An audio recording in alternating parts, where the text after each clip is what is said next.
Bonjour à tous les amis, on se retrouve pour une toute nouvelle vidéo sur la chaîne YouTube Nolid. On est parti pour parler de ce match opposant l'Algérie au Cameroun. Un match évidemment sous haute tension étant donné l'enjeu tout simplement de cette rencontre retour. Le grand gagnant de ce match-là ira tout simplement défendre l'Afrique du côté de la Coupe du Monde 2022 au Qatar. On est parti tout simplement dans cette vidéo pour résumer assez rapidement ce qui se passe du côté de Blida ces dernières heures. Et puis évidemment, on parlera de la rencontre opposant à l'Algérie au Cameroun.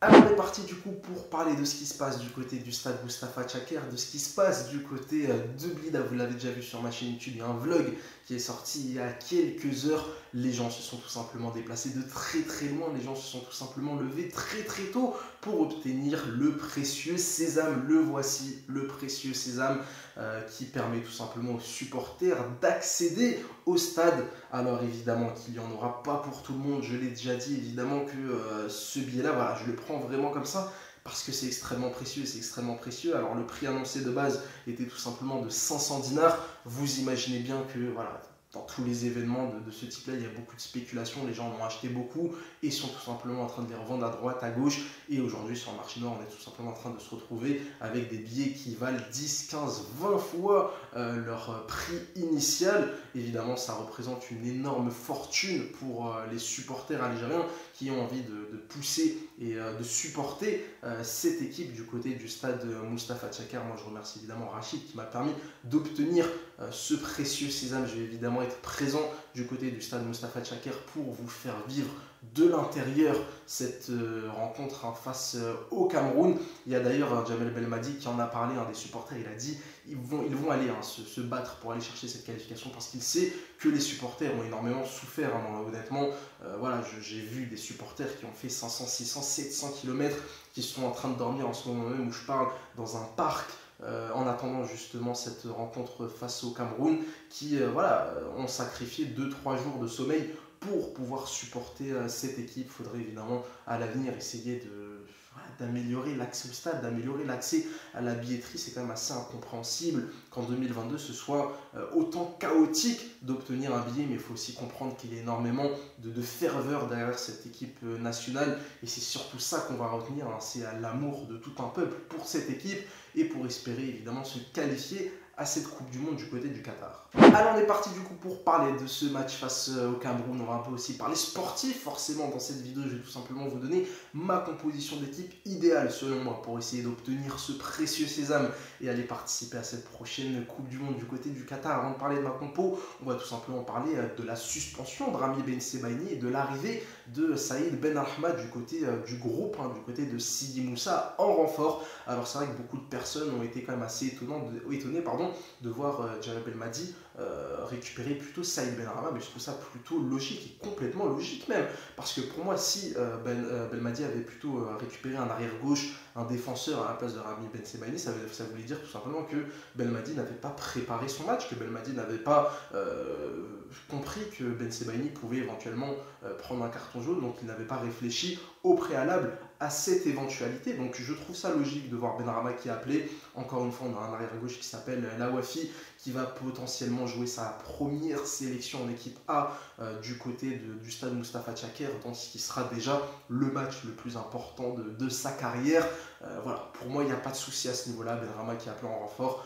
On a tout simplement un vrai remplaçant à Youssef Belaïli dans cette équipe et dans ce groupe. Donc pas vraiment de débat pour moi. Alors on est parti du coup pour ma composition d'équipe idéale pour essayer de se qualifier. Autant vous dire que cette composition d'équipe, j'espère que Belmadi va réfléchir très longuement. En tout cas on l'a vu du côté du match aller, il nous avait surpris avec ce 3-5-2, enfin ce 3-4-3 plutôt, et le fait qu'il joue tout simplement pour la première fois avec une défense à 5. Là je repars évidemment sur un 4-3-3, on repart sur des classiques, on repart évidemment avec Raïs Mboyi au cage, là il n'y a absolument aucun débat possible. Au niveau de ma charnière centrale, j'ai tout simplement décidé de titulariser Aïssa Mandi et Ben Lamri.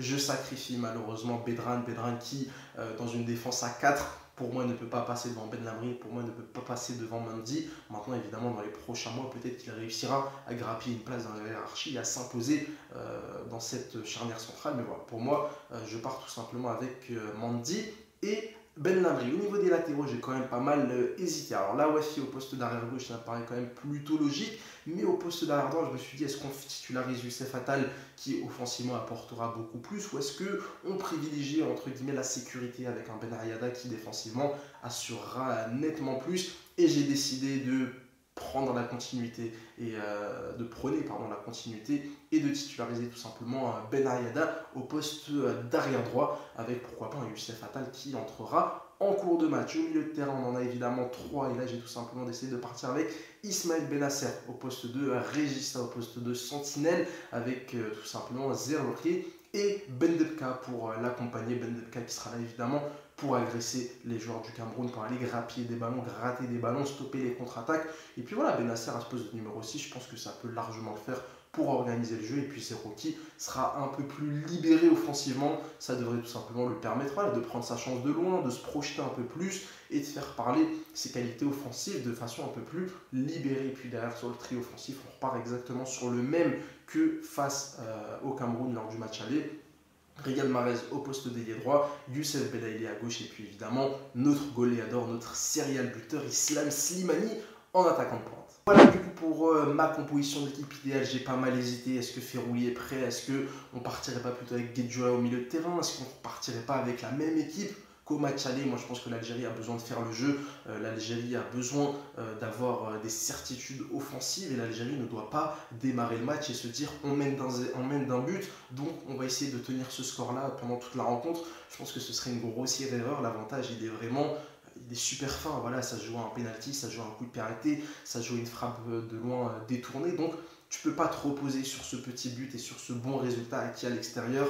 Maintenant, il ne faut pas non plus partir à l'abordage, faudra laisser le ballon à cette équipe du Cameroun, ça va être à eux de toute manière de jouer et de prendre des risques. Donc en début de match, reculer, en début de match, laisser venir le Cameroun, mais par contre, il faudra être efficace offensivement, il faudra pas louper les 2 ou 3 occasions que tu auras. Je pense qu'Islam Slimani, Riyad Mahrez, Belaïli, ils en auront des occasions demain, mais il faudra les mettre au fond et il faudra tout simplement aller faire mal très rapidement à cette équipe camerounaise. Voilà du coup pour ma petite vidéo, on est tout simplement à quelques heures de ce match-là. Alors demain, je vais devoir me lever très très tôt, les portes du stade ouvrent à 13 h, il faudra tout simplement dès 9-10 h du matin être aux abords du stade pour commencer à faire la queue et du coup derrière entrer dans les tribunes. C'est évidemment dommage de se dire que tu es obligé de rentrer 6, 7, 8 heures avant pour pouvoir être assuré d'avoir une place dans le stade, parce que même avec un billet, je peux t'assurer que si tu te pointes 1h30 avant le début du match, tu ne rentreras pas. Tu ne rentreras pas,